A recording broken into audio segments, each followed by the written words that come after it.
Alright, so today we're talking Dungeons and Dragons. More specifically, the monk class that came out in the Playtest 6 UA for the new PHB coming out. Now, personally, I really like monks. I think they're really cool. They got a lot of unique, wacky abilities, and it's just, to me, fun to punch your enemy to death. That's pretty cool. So I was really excited when I heard about it, and today I'm just here to give you my thoughts on it. You know, what I like, what I don't like, what I would change. But just if you don't want to listen to the whole thing, personally, I think this is a good first draft. It's a good step in the right direction. They've taken out some of the lesser used, weaker abilities. They've consolidated some of the fluffier ones into like solid features, and uh, they've made some overall uh, balancing acts with some features.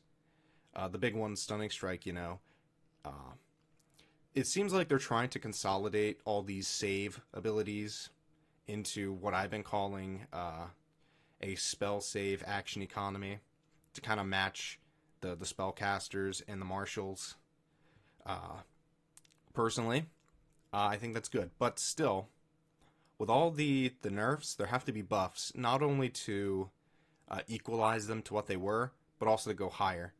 Because monks, sadly, are not the strongest marshals.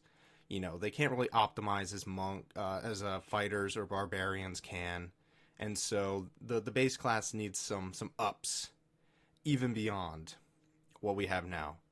So anyway, how this is going to work is I have the playtest on the left, the original on the right, and I'm just going to go through all the changes and discuss my feelings on them. So anyway, we'll begin with the hit points and proficiencies. So hit points are still the same, 1d8. Personally, I don't have a problem with this. Monks have a lot of ways to mitigate damage. You know, they have a high AC, they have their deflect missiles, they can stunning strike to potentially, stop an enemy in their tracks, evasion. Uh, with their diamond soul, they have proficiency in all saves, and then eventually they can, just say no you to the frightened or charmed condition. So they have a lot of ways to just kind of keep themselves up. They're sticky, they're survivable, and it's not based on HP like the barbarian is. So personally, I find it fine. So next we have proficiencies. They're pretty much the same. There's been some reorganizing. The saves have been pushed up, the weapons pushed down, and armor training is now its own thing. That seems to be because it's not just you have proficiency or not. There's a lot of stuff that goes into armor, like if you're not proficient, you can't cast spells. If you have, lowers your speed. So whatever they want to do. But yeah, strength. Their saving throws, still strength and dex. That's fine. Skills the same. You pick two of the same six. This is the first change, though. I think they should get the perception skill. I mean, it makes perfect sense. Whenever you see like martial arts movies, they always have really good reflexes and good senses. And in a class about self-improvement, about perfecting the body and mind, you think they'd have a good awareness of their surroundings. So give them perception. Pretty much everyone else has it, and give it to them. They deserve it. So weapons. They still have proficiency in simple weapons, but they lost it in short swords. It doesn't seem like much, but it will impact it later as we get to that point. And for tools, they still have proficiency in one type of artisan's tools or a musical instrument. I just find that fun. Let them. It gives them some nice flavor. Personally, I think would be cool is in first edition, they had a lot of the thief abilities, which they still kind of do here, but one of them was picking locks. So it would have been neat if they could choose an artisan tool, a musical instrument, or thieves' tools. But I think they're trying to move away from that, so whatever. So the first feature is martial arts. Yup, that's right. It moved above unarmored defense. Yeah, top billing. In game, out of out of just the monks, the unarmed strikes are different now. They encompass three things: damage, which is, just what the punching people and kicking people and stuff, doing damage without a weapon. Now grapples, originally they were two, but now it's really consolidated in this column, and it's now a strength saving throw, or a saving throw against your DCs calculated by your strength modifier. And shove. Originally, I don't think shove had a specific, unarmed thing, but now it does. And again, it's a saving throw based off your strength. So I'll bring that up when it's more imperative, when it more comes into play. All right. So anyway, first off, bonus unarmed strike. When you use the attack action with an unarmed strike or a simple weapon, you can make an unarmed strike as a bonus action on the same turn.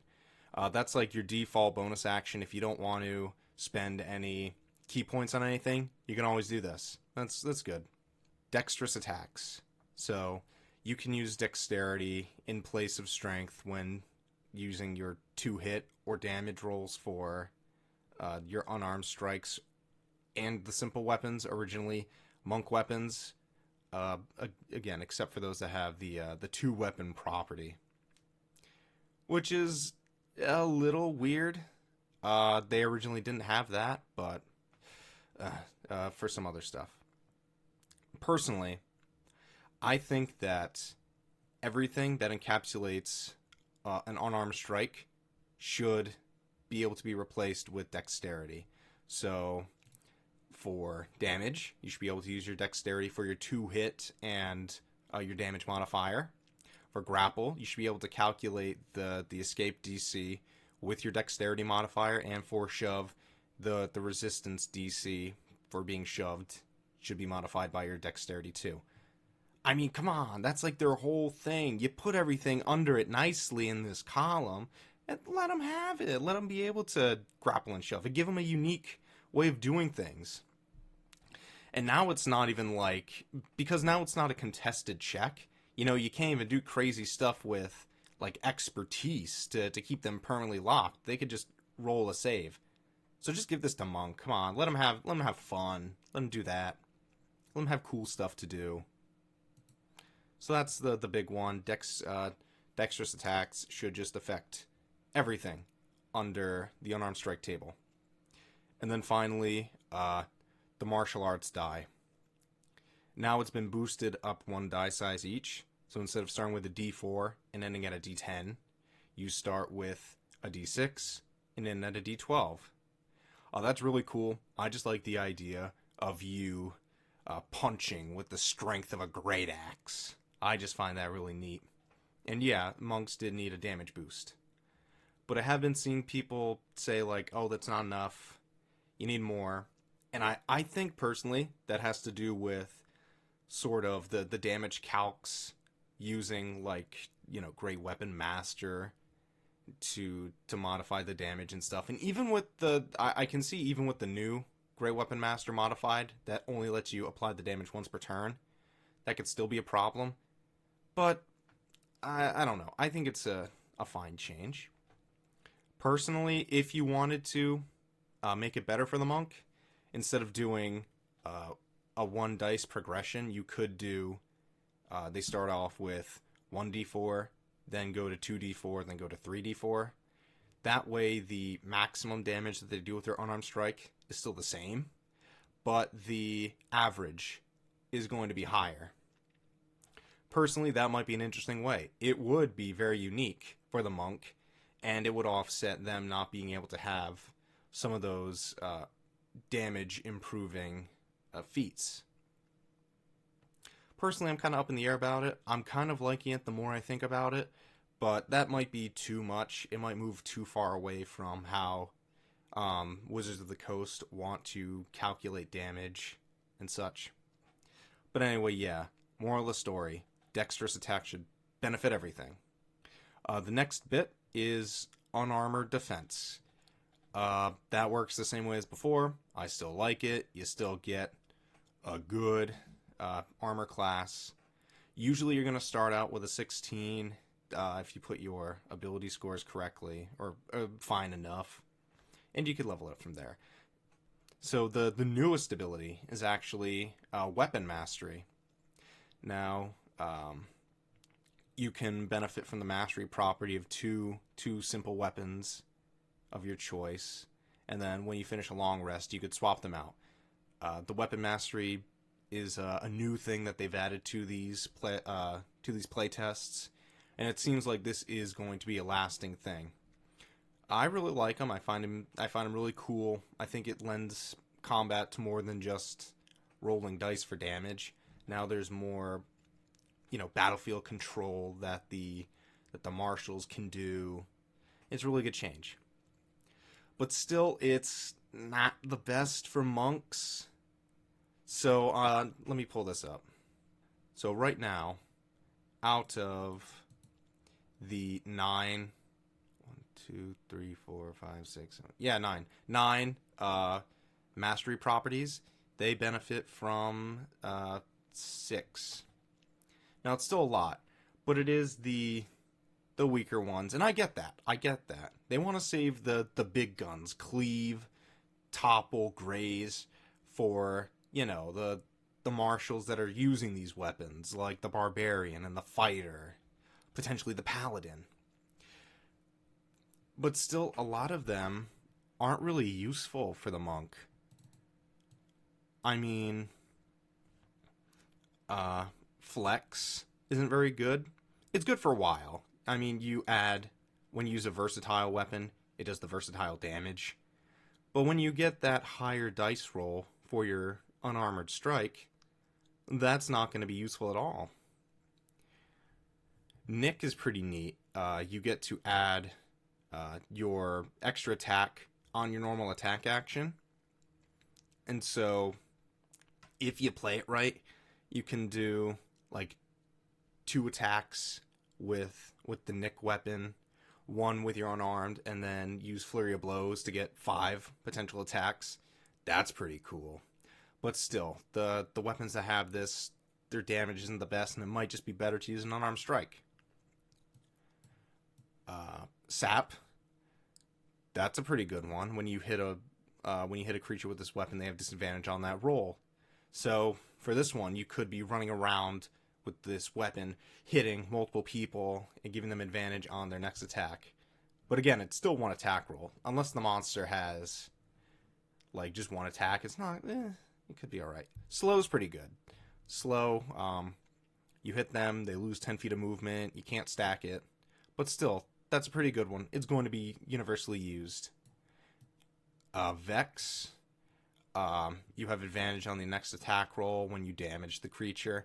That's pretty good, but it's better used for like a paladin or a barbarian. Someone who's critical is going to do more bang for your buck. You're just going to roll another die if you get a crit. But still, the damage you're doing with that type of weapon is not going to be as good as your unarmed strike as it goes on. The biggest one is push. This can be used with the Great Club, only the Great Club. If you hit a creature with this weapon, you can push the creature up to 10 feet away from you horizontally if it's no more than 1 size larger than you. That's pretty good. You can move enemies around the battlefield. You can push them away and make a good escape. But it's two-handed. That means you can't add you can't use your dexterity for it. You still have to use your strength. So it's going to be less valuable, or at least less reliable, than what you would be able to do with any other weapon or your unarmed strike. So it's not going to be very useful here. So anyway, once your unarmed strike gets higher with the damage die, these are going to be less likely to be used. Still, they're really cool. Most of the benefits only work once, or they only work once per turn, or they don't stack, and they're more for the benefit than for the damage. But on a class that really does need the damage for its hits, it can be annoying when fighters get more of that, when even rogues get that. Anyway, for I'll talk about it here. A lot of the feats now require proficiency in one martial weapon. Now that's crazy, because you lost the one martial weapon you had in the short sword. So now it's, you see what I'm saying? It feels like they're gatekeeping the monks now away from a lot of the more powerful weapon feats. And I get it. You're not always going to universally use it, and maybe it's being saved for the Kensei monk, but that still leaves the base class monk in a pit. They don't. Either way, in total, it's a cool feature. It allows you to do some stuff, but eventually your damage is going to outweigh it, and it's going to be a choice between doing these neat things or punching harder. And I think there could be a better solution, and I will talk about that when I get there. So anyway, we move on to second level, which is now Martial Discipline. It replaces Ki. It's pretty much the same thing. I like the name change. Ki was just another mystic power source. It was another magic, and I could give or take it. Here now, it's purely your dedication. It's like your adrenaline, your center of body. I know it sounds the same as Ki, but I don't know. I just like the feeling of this. It's more your dedication to mastering yourself than you aligning your magic. But anyway, there are a few changes in the features. Well, one big change, but we'll get to that. So personally, before we get to the features, I do want to talk about the Ki problem. In the beginning, you really don't have enough Ki to do anything. You start off with 2, and then it goes up 1 each level. Now, two Ki points can really only, you can only do 2 things. At most, if you use it once per round, you get through 2 rounds. You don't get a lot of fun stuff to do with it, and it takes a while for you to build up enough to be able to actually go through a full combat using all your features. So personally, if I could, I would change how it's calculated to instead be you have your wisdom modifier plus your monk level in martial discipline or discipline points, whatever what they're calling them now. And that way you have a good chunk. You can do enough in a fight, and you feel like you have enough. The main problem, they do have a lot of things where they allow you to get your Ki back, but in the beginning, the problem is that you just don't have enough, even at full. So giving them wisdom plus your monk level in Ki just allows you to do more stuff earlier, and to go through a full combat with being able to use all the monk features that you want, that make them unique, that make them fun to play. So that's my stance on it.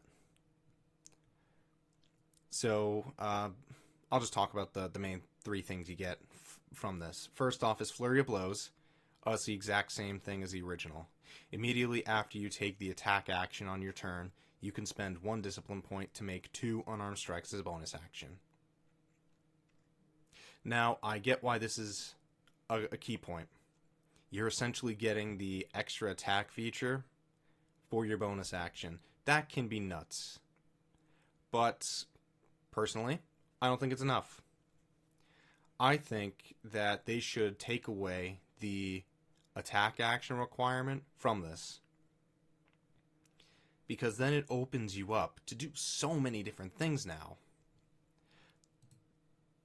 From what I could see from all the actions, they now have many actions. They have the attack action, the dash action, the help action, the hide, influence, jump, magic, search, study actions. Imagine what you could do if you had your action to be able to do something other than attack, and you could still attack with your bonus action. I'll just give you an example. Your cleric is down. They're knocked down by an ancient red dragon or whatever. You see them across the battlefield. You use your unarmored movement to get over there with enough speed, with your 40 movement speed. You get to them. You heal them with a healing potion, pop it in their mouth, and then behind you the dragon roars, so you do your Flurry of Blows and punch them. Potentially, knock, just dealing a little bit of damage, so you're not completely getting yourself out of the turn, or even potentially killing them. Or better yet, later on, stunning them. I just think that makes it worth that key point. It allows you to have much more flexible actions than you would normally. It'd be something that a fighter or a barbarian or no one else would be able to do. And it would still cost you one of your vital blood life points. But at least then it feels like it's worth it. So yeah, moral of that, take that requirement. You can do so much more and still be able to do this. Because it just feels like it's the bonus Unarmed Strike, but with a second one added on. It's lame. It's not enough. So next up we have Patient Defense. It acts the same as before. You can spend 1 discipline point to take the dodge action as a bonus action. Now this one's not going to be seen much, but I still like it. It's something that no one else can do, and it can come in clutch in some places. So Patient Defense gets a thumbs up. It's still a fun one. And then there's Step of the Wind. This one did get a change, and I really like it. So the original. You can spend 1 key point to take the disengage or dash action as a bonus action on your turn, and your jump distance is doubled for the turn. The new Step of the Wind. You can spend 1 discipline point to take both the disengage and dash actions as a bonus action, and your jump distance is doubled for the turn. This is such a great boost. And at first, I didn't like the wording. I was like, alright, I like that you can dash and you don't provoke opportunity attacks. But why'd they put disengage? Why didn't they just put that wording? But it made me realize that, yeah, essentially, now all your movement for the turn, no one can touch you. So you could take that dash action, move 40 feet, then you can use your movement to move another 40 feet, and then you can take the dash action again on your attack if you want to, and you could move another 40 feet. That's just real cool to me. That's something no one else can do. It fits perfectly. It feels like it's worth a key point. It's great. And I like that they kept the double jump distance. I find that fun. With the new way jumps modified, it can give you some crazy jump distances. And I don't know. I like it. I think it's neat. It gives them a third dimensional movement that, besides flying, you don't really have. And it'll come back later. But anyway, I like this new Step of the Wind. Thumbs up for me. Really cool. And now we have the second level feature is the unarmored movement. It's the same as before. I still like it. It's neat. They took away the dedicated weapon optional feature. It seems like that's supposed to kind of be weapon mastery now. So, I do personally think that monks, as a base class, should still get proficiency in a martial weapon. Whether it be short swords, or better yet, I think they should be able to choose. They get proficiency in simple weapons and 1 martial weapon that lacks the heavy requirement, or that lacks the heavy property, because they never had that, and it makes sense. They're very dexterous, so yeah, personally, I should make an addendum to that, but I won't. Weapons, give them their choice of a martial weapon. Let them have it. Let them have those feats. I'm not going to get on that again. But anyway, now we move to level 3. So, we get the Deflect Missiles. Now, this one is a big change, too. It's got some ups and downs. So, it's easier to use. I'll just read it first. The original. Starting at 3rd level, you can use your reaction to deflect or catch the missile when you are hit by a ranged weapon attack. When you do so, the damage you take from the attack is reduced by 1d10 plus your dex modifier plus your monk level. If you reduce the damage to 0, you can catch the missile if it's small enough for you to hold it in one hand and you have at least one free hand. If you catch a missile in this way, you can spend 1 key point to make a ranged attack with a range of 20 to 60 using the weapon or piece of ammunition you just caught as part of the same reaction. You make this attack with proficiency regardless of your weapon proficiencies, and the missile counts as a monk weapon for the attack. Now the new one. You can use a reaction to deflect ranged attacks against you that deal bludgeoning, piercing, or slashing damage. When you do so, the damage you take from the attack is reduced by 1d10 plus your dex modifier plus your monk level. If you reduce the damage to 0, you can spend 1 discipline point to redirect the attack towards another creature. If you do so, choose a creature within 60 feet of yourself that isn't behind total cover. That creature must succeed on a dexterity saving throw or take damage equal to 2 rolls of your martial arts die. The damage is the same type dealt by the attack. Now this is almost a complete upgrade from the original feature. The same thing, use your reaction to deflect it. But now, instead of more catching the missile in the air, it's more like Shifu deflecting the weapons that Tai Lung threw at him. You can use any part of your body. You don't need to catch it. You can just deflect it, sort of like Po in Kung Fu Panda, throwing it back. So it does have a bunch of benefits. You no longer need the open hand. It doesn't have to be small enough for you to catch. The damage is better. Instead of 1 throw, it's 2. You don't have the 20 to 60. Instead, you have the full 60 feet, as long as it's not behind full cover. So it's really good. The one thing, though, is the dexterity saving throw. I take it this is their way of trying to balance it, that, oh, it's easier to deflect, so now we have to make it weaker. But I can see it. If it's like a giant harpoon being thrown at you and you're using your momentum to throw it back at them, I can see it being less accurate than you using a precision weapon.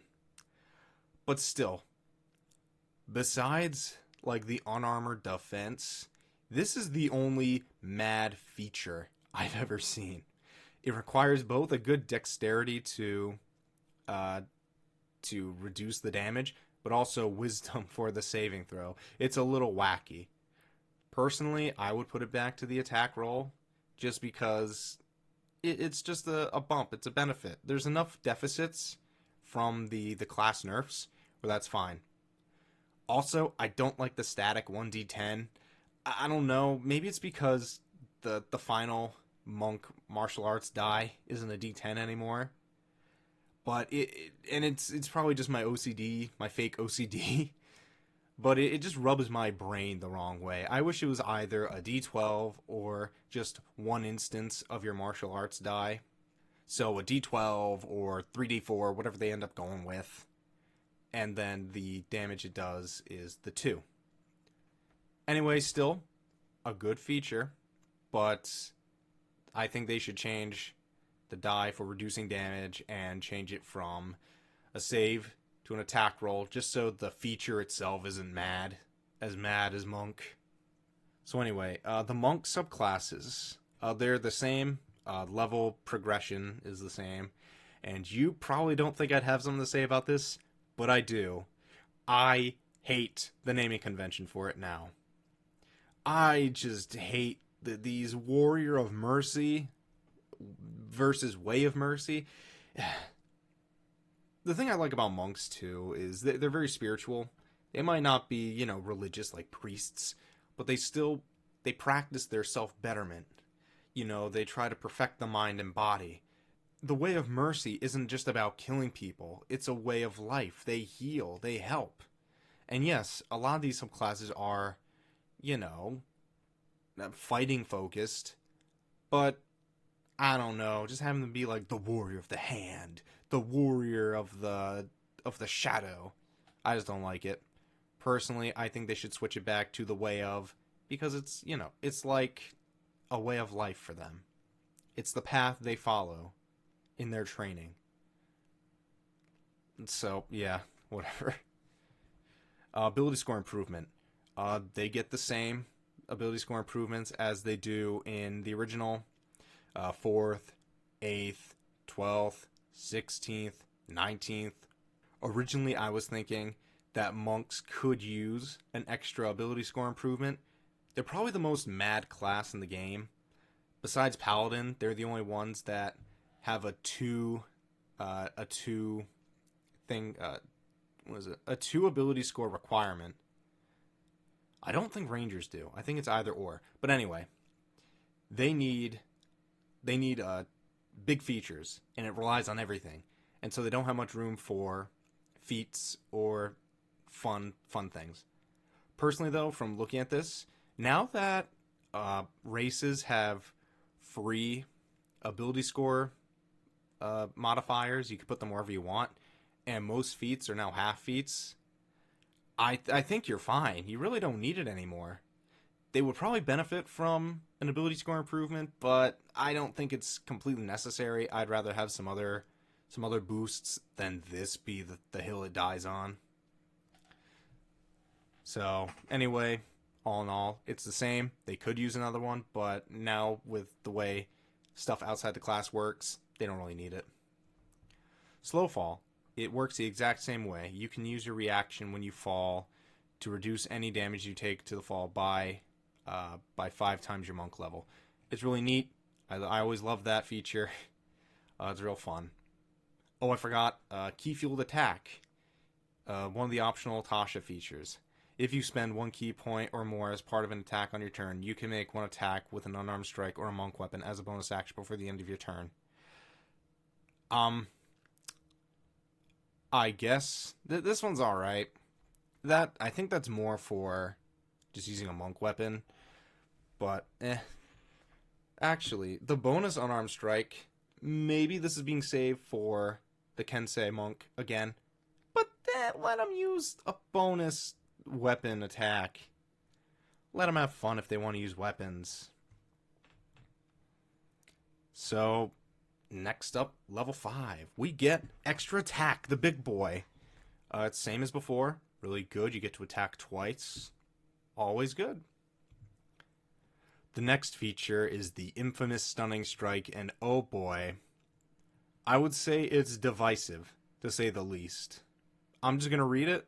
I'm going to read the original, then the new one, and I'm going to talk about what I like and don't like. Starting at 5th level, you can interfere with the flow of ki in an opponent's body. When you hit another creature with a melee weapon attack, you can spend 1 ki point to attempt a Stunning Strike. The target must succeed on a Constitution saving throw or be stunned until the end of your next turn. Now the new one. Once per turn, when you hit a creature with a simple weapon or an unarmed strike, you can spend 1 ki point to attempt a Stunning Strike. The target must succeed on a Constitution saving throw or have the stunned condition until the start of your next turn. Now there are a couple differences here, but I know the big one. Originally, you could apply Stunning Strike to all your attacks, but now you can only do it once per turn. I'm at a crossroads here. I understand why it was done. First off, it could be terrible for DMs. Firsthand, I know. In one of my games, all the characters were drunk monks, and they just beat up on my boss. They stunned him every turn with every attack, and he couldn't really do anything. He died in like 3 rounds without having done anything. So I understand the pain of the Stunning Strike. But also, that's like their biggest feature. And also, again, like with the Paladin Smite, it seems like they're trying to consolidate a lot of these features to be used once or have one saving throw for the spell save action economy. So you could equate this to like a hold person.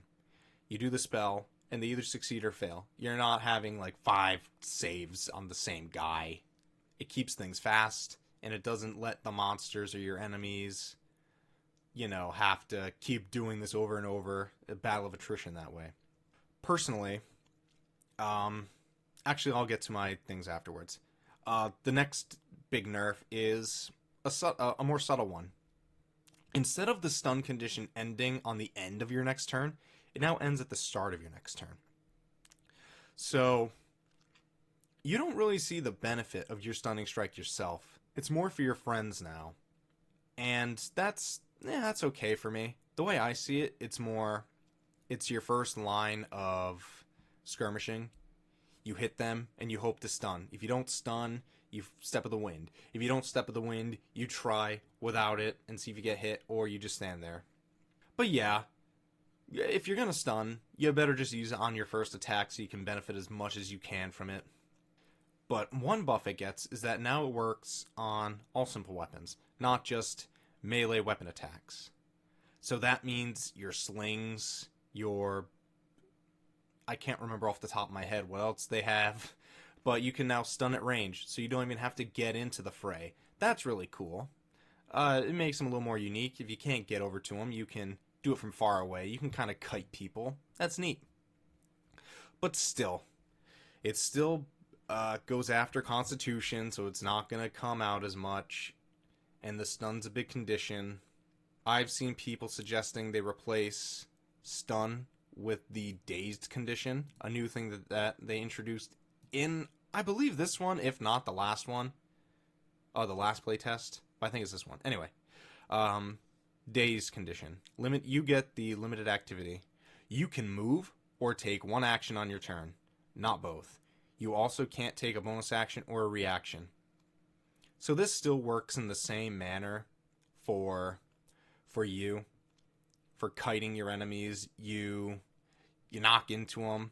They can't react, so you can run away without invoking an attack of opportunity. And it also still allows the enemy, aka your DM, to still do something with the monster on their turn, but you've nerfed them. And so it's probably more fun for both sides. But still, it would still use a Constitution saving throw. I don't see why they wouldn't. Maybe a Wisdom if it's like they knocked you in the head and they're all dizzy. But still going to be very unreliable. And stunning is a legacy feature. In the first edition of Dungeons & Dragons, when a monk hit, if they hit high enough above an enemy's AC, they would stun them. Or if they do it high enough above that, they would kill them. No, they have to roll a percentile die. But anyway, stunning has been a part of them from the very beginning, and I could see why they don't want to get rid of it. So, personally, I think this is alright, but that means that there have to be more buffs. This is their biggest thing, and they just cut it down. So now you need to build up the monk in other ways. And that's why I suggested the Flurry of Blows and some other stuff that comes in later. What I would do is, instead of it being once per turn, you can only apply it to the same monster once per turn. So, for example, you run into a room. There are 4 monsters. There's the big boss, and then 3 of his minions. You can either run up to the boss, hit him 4 times, and apply Stunning Strike once, or you can run up, hit each of the enemies in the room once, and apply Stunning Strike to all of them. That way, you still have complete battle. You're still about battlefield control. You're spreading this condition, but you're not stacking it. So everyone still gets one save, but now you can still apply it to other people. Maybe taking out a minion's just what you need for the attack, for the strategy. It gives you more leverage. And personally, I see it sort of as like hypnotic pattern in that way.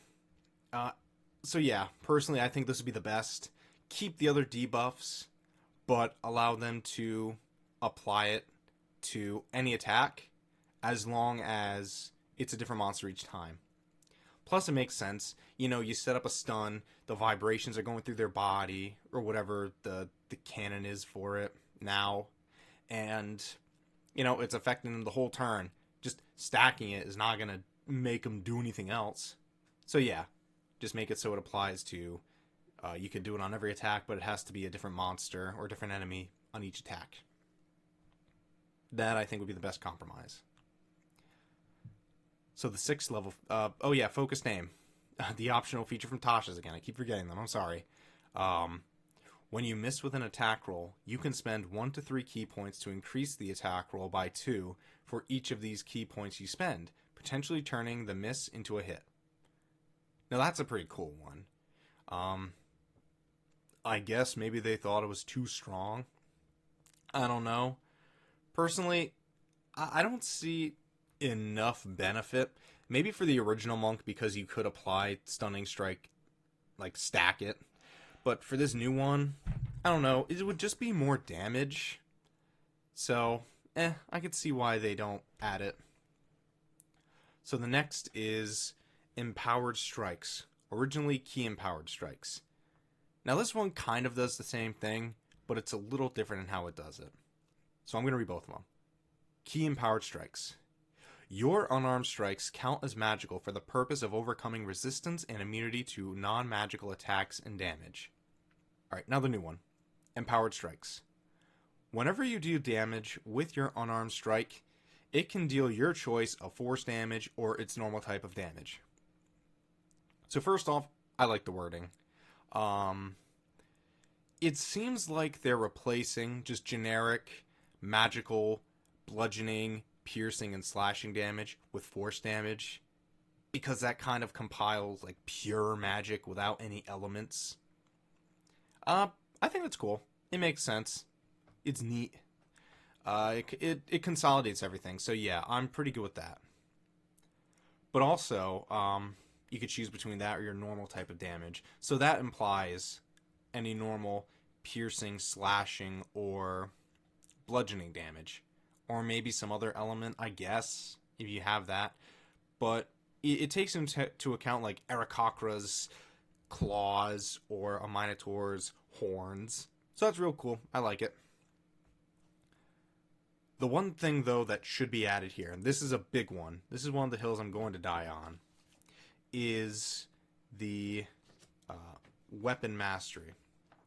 I believe that your unarmed strike should now count as a simple melee weapon and gain the slow mastery property as part of the weapon mastery feature.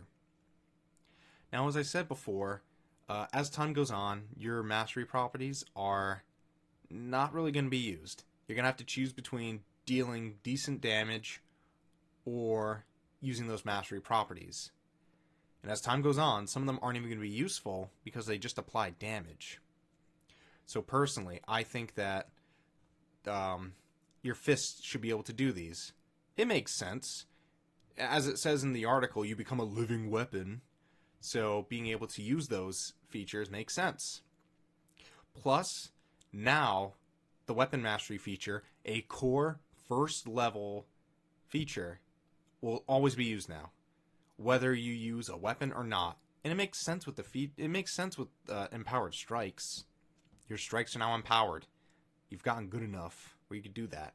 So personally, that's one of the biggest changes. Let them have mastery properties on their unarmed strikes. It's not going to kill them. It's not going to overshadow the fight or anything. Let them have it. Alright, so the next feature is... subclass feature. Yeah, we know. But after that is evasion. Now again, this is pretty much the same. I really like evasion. Makes sense for the monk. Gives them more survivability. And, yeah, still good. There is one new thing added at the bottom. You don't benefit from this feature if you have the incapacitated condition. I know it's a debuff, but I like it. It makes sense. You can't dodge out of a fireball if you're, like, unconscious on the ground, like Peter Griffin. You know, you need... It's an active feature. You have to be actively, like, evading the attack. So, yeah. Makes sense to me. It's a good nerf. So now we get another new feature. And I really like this one. It's heightened metabolism. If you spend at least 1 minute resting, you can give yourself all the benefits of a short rest. Once you use this feature, you can't use it again until you finish a long rest. Now, I really like this. This was made to account for the key problem. it doesn't really account for it in the right way because, first off, the big problem, the key deficit isn't really a problem by now at 7th level. You have enough to get through a full fight. And even then, the problem is that you don't have enough to get through a full fight by level 2. There's not enough of a max. So, as I said, I still stand by that your discipline points should be calculated by wisdom plus your level, or your monk level. But also, I think this should be gone to level 2 or 3, probably more 3. Because it now allows you, like, when you can't, to be able to get your key back. And it's something unique. No one else is going to be able to get a short rest in 1 minute. That's really cool. That's unique. And, yeah. The one thing I can think of is it might be bad for multi-classing. Like, oh, this guy can just get a short rest on 1 minute. I guess. But most of the monk stuff is not going to be useful unless you fully go to the class. It's very much a class that's built on its core features and, gets better as it levels up. But don't let that take away from the monk. Give it to them earlier. That's when they really need it, and they're going to see much more use and benefit from it. Also, I don't like the name. Again, like with the subclasses. This is an active feature, and heightened metabolism just sounds like a very passive thing. Personally, I would change it to something like dedicated meditation, or another one I read, recenter, because that implies, it's something that you have to do, and you might not be able to do all the time. So anyway, yep, it's a good feature. I just think it should be gone earlier and give it a better name.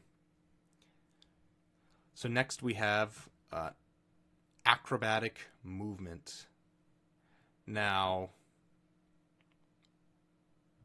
this is the original just unarmored movement improvement. It's the same thing. I like the new name. I think it's cool being able to run on vertical surfaces and across water. You get your own mock climb and swim speed. So it's neat. It's cool. I think it'd be fun to run up a waterfall. But again, I think this needs a buff. This one is not really like crazy, but I think it fits in line with the monk personally. Now, this is actually something that I got this idea from the Thief Rogue because they got this new ability. So in the reworked second story work, they have a new ability for it called Jumper. Your jump distance is determined by dexterity rather than your strength. Now that's just cool. I would still make it like you can choose, like you do with your dexterous attacks, but man, that's so cool. I mean, it fits perfectly with your acrobatic movement. It's benefited by the double jump thing, and it gives them, again, a better third dimension of movement. They get a mock climb speed, they get a mock swim speed, now they get a mock fly speed. Kind of. I know jump is an action that you take, and now with the new way that jump distance is calculated, you can get crazy numbers. But that's what the monk does. They're like parkour legends. They're parkour guys who take karate. Let them have the better jump. It's not gonna hurt them.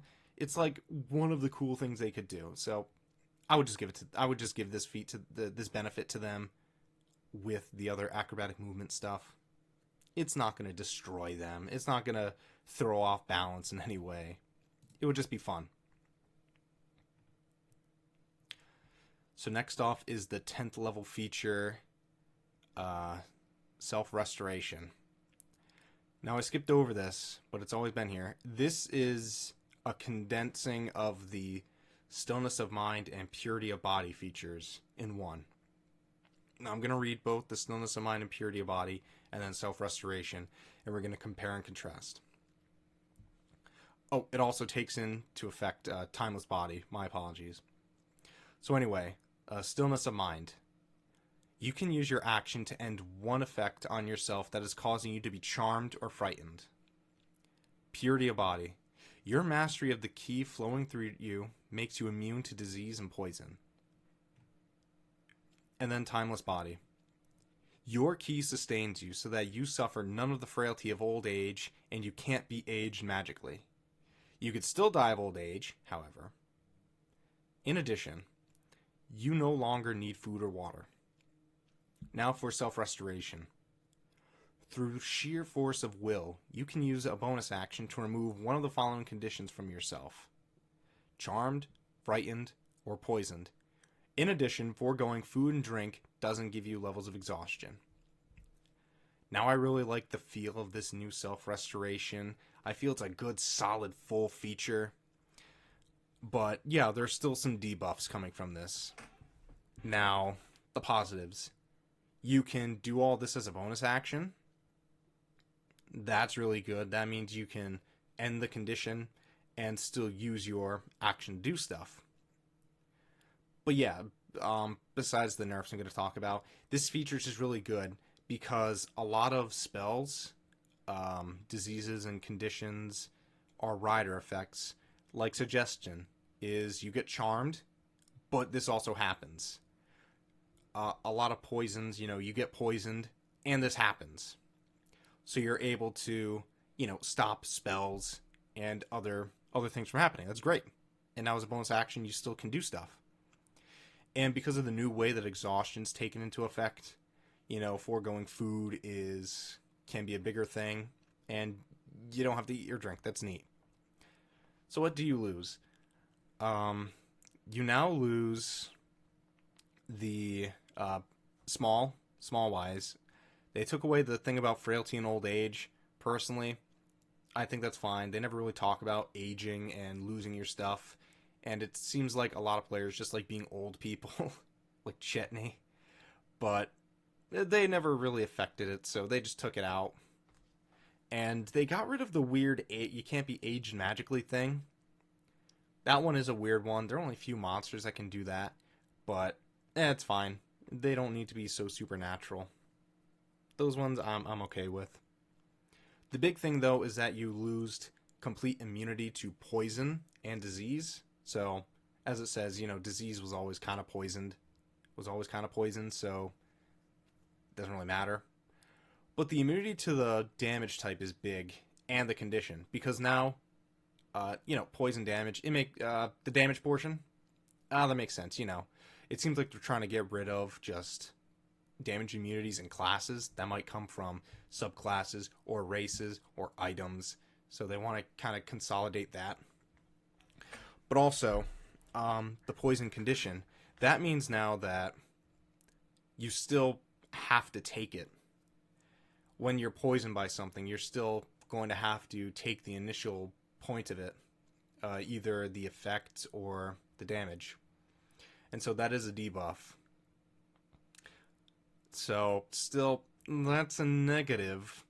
I don't think the bonus action's enough to boost it over, but I still really like this feature. Personally, I think that you should be able to spend one key point and then heal yourself one martial arts die or something. That way, it gives you a use for it, maybe? I don't know. That might be a little weird. This doesn't have a key point system in it, but I think if you were going to give yourself a self-healing ability like they do have in the Tasha optional features, this would be the place. Maybe give them an optional, if you spend one key point, you can recover one martial art die plus your wisdom modifier and health. I don't know. Think that one over. Anyway, I still like this ability. I understand the way they're rebalancing things, so it doesn't bother me as much as long as other people are kind of getting the same treatment. So again, 11th level, subclass feature, ability score improvement. Now the 13th level feature, Deflect Energy. This is the other really big change that they got. This replaces Tongue of the Sun and Moon, and it's so big that they had to talk about it above that like no one used it. So I'm gonna read both of them. Then I'm just gonna. They're nowhere near different, but I just want to discuss it. So anyway, Tongue of the Sun and Moon. You learn to touch the key of other minds so that you understand all spoken languages. Moreover, any creature that can understand a language can understand what you say. Now, this one's okay. I mean, this is the face ability of the monk. I guess if you find someone, you can just talk to them. You know, I guess that means... Does that mean animals? Well, I guess, you know, speak with plants and animals is different. The original monk did have speak with plants and animals, but I don't think that's that might have been what they were going for with this ability, but they don't have any charisma. They don't have any riz. They can't use this to be a face. They can get general information, but it's not really useful beyond that, and it's too high for it to be like a multi-class feature. Plus, it's just weird. Maybe if you had to touch the person so your key like flowed through you, it would make sense. But to have this weird telekinetic Martian translation ability just seems weird to me. So bonus points just for changing that, but I really like Deflect Energy. So now with that Deflect Energy, you can now use your Deflect Missiles feature against ranged attacks that deal any damage type, not just bludgeoning, piercing, or slashing. Now that's really good to me. It fits the general way Monk evolves as they level up. You know, they are a class that's built on their first 2 level core features and just improves from there. You know, you got Unarmed Strikes, you get Empowered Strikes. You have Unarmored Movement, you get Acrobatic Movement. You get Deflect Missiles, you get Deflect Energy. Real cool. Fits like a glove. The weird thing, though, is that you can deflect any damage type, but then Superior Defense specifically says that you can't like get resistance on force damage. So why would your Deflect Energy work on force damage? I don't know, that's one of the weird things. Anyway, I really like it. It's really good. It's neat. Is it too high? Maybe, but I don't know. I think it's fine. It's good. Now the next is Disciplined Survivor. This replaces Diamond Soul, and that's really the only change. Your physical and mental discipline grants you proficiency in all saving throws. Great. Really good. Makes monks really good at resisting spells and other effects. And additionally, whenever you make a saving throw and fail, you can spend 1 discipline point to re-roll it and take the second result. That's really good. Now, if you fail, you can survive. I've a few times I played a monk, and this saved me. We were about to be TPK'd by a siren, and I failed, but I re-rolled, and I beat that siren to death in the water. That was real great. So, yep, great feature. Love it. I do like the name even more now. I like Disciplined Survivor more than Diamond Soul. So now next, we get Perfect Disciple, which replaces Timeless Body, because Timeless Body got eaten up by Self-Restoration. And this is just the perfect self feature. And I guess it's a buff because it comes at level 15 instead of 20, but it's still not very good. Anyway, when you roll initiative, you regain 4 expended discipline points if you have none remaining. Now, it's good to have more discipline points, mind you. That's the good part. But it's not enough. By this level, monsters are doing so much crazy stuff, you need to keep up. And your lifeblood is discipline points. And if you don't have any, you're just kind of not doing much. So, for this, it's all or nothing. You either have nothing in the tank, and then you get 4, or you have 1 or more, and this feature just doesn't do anything. That is pretty unacceptable to me. Not even from the fact that it doesn't give you much, but from the fact that it doesn't do anything. It doesn't benefit you most of the time. Or if it does, it's very little. Personally, I would change it so that if you have under half of your maximum discipline points, you regain 4, and any discipline points you regain that go over that half margin would be disregarded. That way, it's always working. It's always maybe not always working, but either you it doesn't work and you have over half your key points, which is enough for a full fight, or it's gonna work and be beneficial for you. Plus, like, yeah, you just want it to work. This way, it works most of the time. If you have more than half your max key points, you're fine. Or even, maybe that's even too little. Just let them regain 4 when they hit initiative. Or even let them regain their wisdom modifier in expended key points. Whatever. I think it's fine. I think it works. You need more key points. It's fun. So either way, I would say just let them regain their wisdom modifier in discipline points, or let them gain it when they have below max, when they have below half their maximum, and anything that goes above half their maximum, they just cut off. And so you get 4 if you don't have half your max, or you have half your max and you're fine for a fight.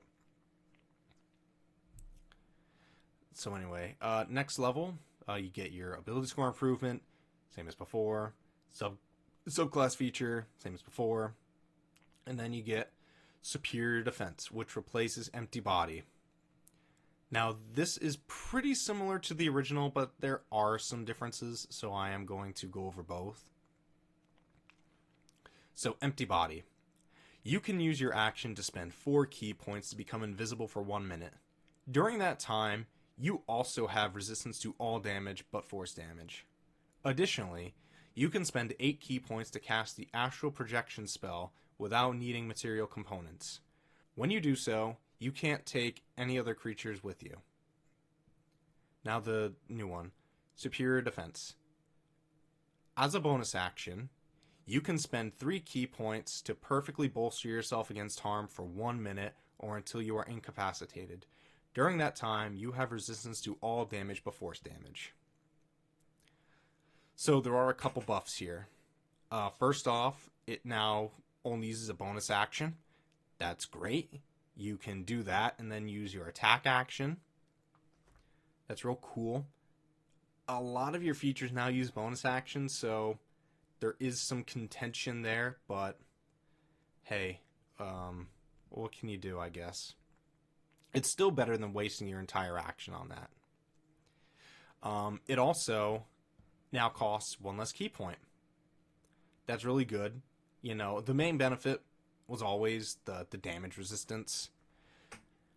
The invisibility was nice. Maybe it was helpful for, like, espionage, but that's what you use the rogue for. Anyway, those are the buffs. Bonus action usage, and 1 less key point. The negatives, though, are now you lose the invisibility. First off, I don't mind that. It seems a little weird to me. I get it. Now monks are less magical, so they got rid of that. But, that's fine. It didn't really jive with me anyway, so I'm cool with it. The one thing, though, I am kind of disappointed at is the loss of astral projection, funnily enough. I never used it, but I just found that really cool. That by this point, monks were so honed spiritually, physically and mentally, that they could, like, shunt their spirits, their souls, out of their bodies, and still tether it through their completion of themselves. I just found that really neat. It was more ribbon ability. You're not going to use it too often, but that's just something fun to have. Personally, I'm kind of on the fence. I don't need it, but it would be really cool to have. But I can see them not adding it. Anyway, yeah. Overall, superior defense kind of trims the fat a bit.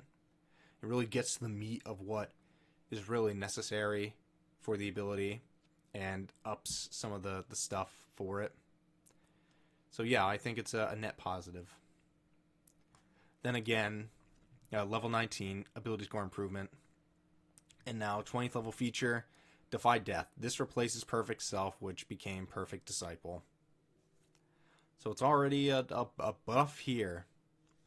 So anyway, Defy Death. If you drop to 0 hit points, you can spend 4 discipline points, roll 4 martial arts dice, and add the dice together. Your number of hit points instead change to that total rolled. Each time you use this feature after the first, the discipline point cost increases by 2. When you finish a short rest or long rest, the discipline point cost resets to 4. Now, this is a pretty cool ability. Me personally, as I said, I think monks are pretty sticky. They have a lot of ways to mitigate damage and to survive longer. So, their key points go longer than a lot of other ones. And so the one last thing to bolster their defenses is, what if they actually do get knocked to 0 hit points? This is something that automatic reacts when you're unconscious. It's not just healing. It's healing when you actually need healing. And it's not relegated to another party member. So that's good. 4 discipline points is a lot. But, I mean, you do get 4d12 hit points back. And you can do it again and again. But for a 20th level feature, it's not as good as a lot of earlier features that people get. The Barbarian can already, just roll a saving throw and get up. And now it's changed to be even better. Now, from what I read, it seems like now instead you get one of your hit die back or something. Anyway, now instead of just getting up by 1 hit point, you can roll a save and get health back.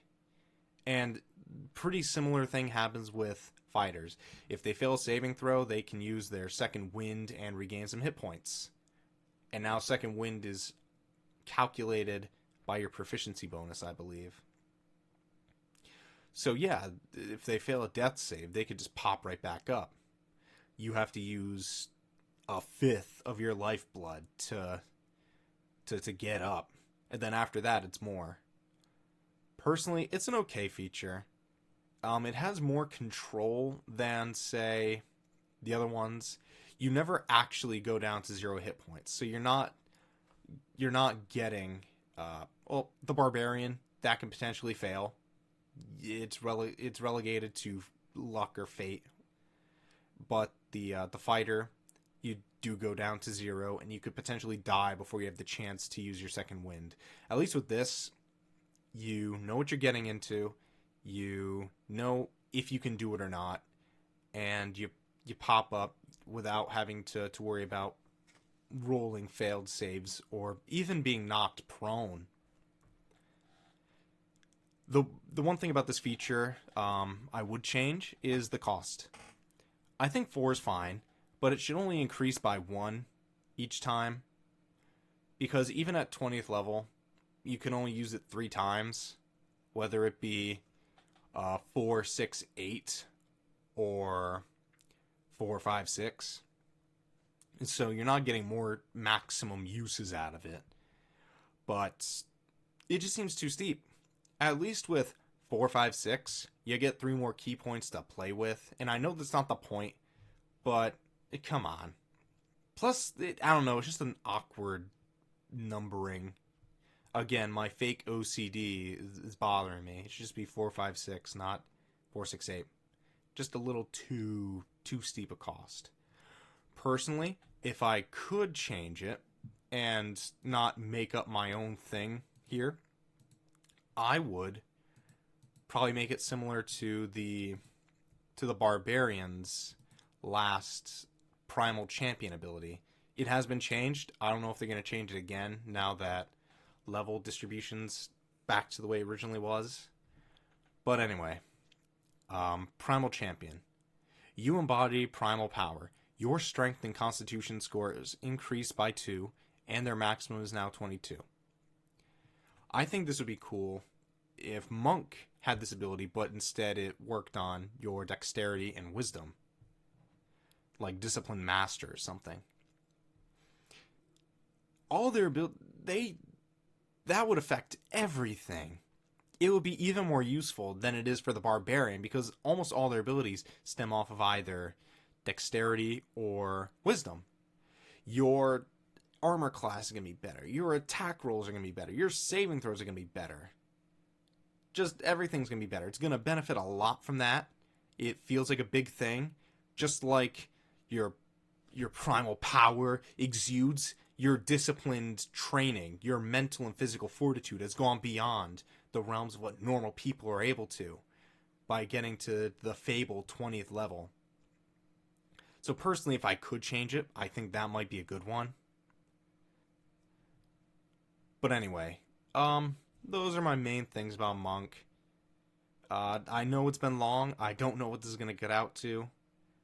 But if I were to encapsulate the main things I would want them to do, it would be make Unarmed Strikes, all the stuff that falls under that category, be able to use Dex where they can for calculating stuff for the Monk.